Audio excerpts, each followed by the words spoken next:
Okay, coming down to the tree gate. Any of you that have watched my videos before will be aware of the tree gate. This is the tree gate right here. It's a tree that has been struck by lightning, and the branches continued to grow horizontally, parallel with the ground. And it is a living tree, as you can see. These branches that have come out of the stump that was struck have grown horizontally, parallel with the ground. And then there are lots of additional fall downs,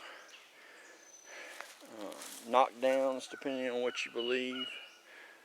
Here's another tree here that is still living, that has been knocked horizontally. Anyway, all these trees together, including the dense brush, create a really effective barrier to the four-wheelers that the hunters that hunt in these woods use to ride around in the woods back here. There's a little creek right here that comes out of a pond up here too, that blocks off the other end of this little valley right here.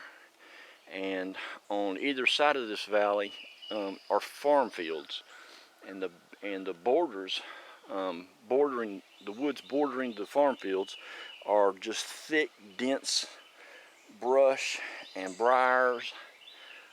So effectively, the four-wheelers there's no access point for the four-wheelers back in here.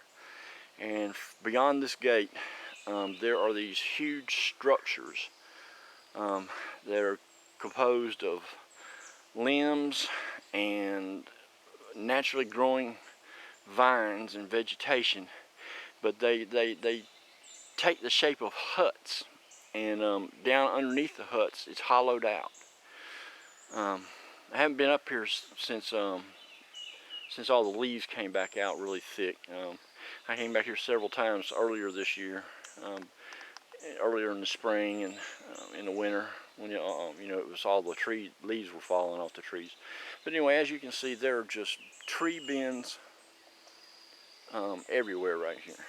These trees are just bent over all around this this tree fall down. You got breaks, typical breaks that you look for. We have another tree right here, another living, well, it was a living tree. I don't know if it's still living or not. But anyway, this tree right here has been broken off and adds into this barrier created by what I call the tree gate. This tree here with the horizontally growing branches. I don't know how many of you realize how exceptional this is, but when a tree gets struck by lightning, to continue to grow is not that huge of a deal. But what is a huge deal is branches that grow off of this tree, all in the same direction, pointing in the same direction, horizontally with the ground. Anybody knows anything about plants knows that a plant will try to grow up toward the sunlight. Now they will bend and twist, to get into clear areas to reach sunlight, but the overall direction of growth is up, not horizontally. So what can cause a tree to grow horizontally like this? And then you add on top of that the fact that it's just such a convenient barrier to an area that just I believe is without a doubt a nesting area. And this is pretty exceptional. It's pretty unusual. Anyway, I'm going to be back here today looking around, and I won't video the whole time so that you're watching shaky video. And unfortunately, I don't have a way to pause these things to continue with the same video. I have to every time I shut it off, it creates a separate video. So you have to look at several different videos as I upload them to get the whole picture of what I've done today. I'm going to walk back in here a little bit and just look around, because I haven't been back there since well, last time I walked way back in there was actually in like January or February. So I haven't been back here at all since it turned green. And I just want to see what these nesting areas look like now.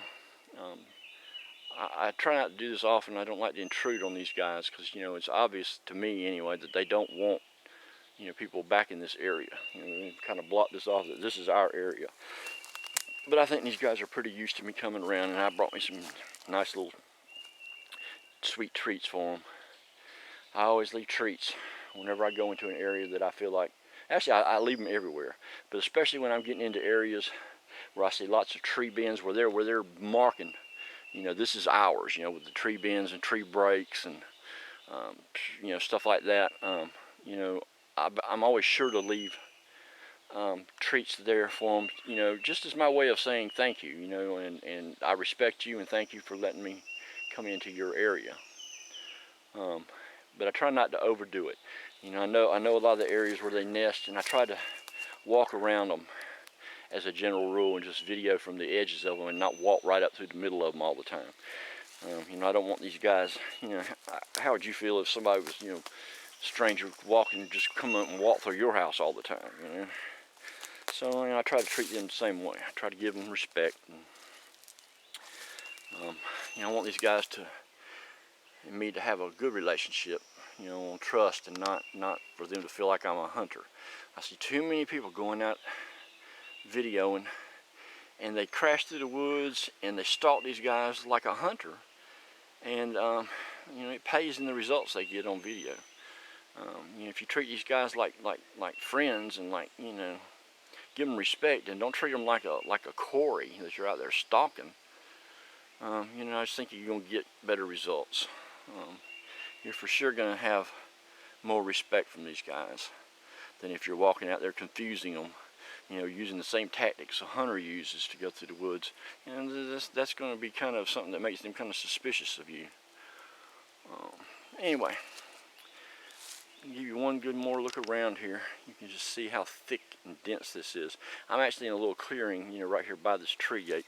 But you just walk off 50 feet in any direction, and it is just thick, thick, thick, thick, thick. There are some trails through this, and areas you can walk. But even though this area is not very wide, I mean, this whole little patch of woods right here between the fields on the left and right and the pond that's up that way and this gate, you know, you're talking about an area that's, you know, 300 feet wide and maybe 1,000 feet from here to the pond. So it's not a huge area. But what I've learned is that, you know, these guys are all around us all the time, and you don't have to be way out in the middle of the wilderness in some national park, you know, miles and miles off of you know, roads and trails to find these guys. In fact, some of my best videos are shot sitting up on my front porch videoing the woods across the street from my house. And, you know, it's just, I've got so many pictures of them from doing that. There's just no doubt that they live in those little woods. You know, I don't think they stay there all the time, but they definitely hang around in those woods, you know, right there by my house. And there's about two or three other little houses right beside mine. So they're right here next to us, often in many instances. All right, I'm gonna walk back here, going back this way, and I will stop and video occasionally and try to post those videos up too.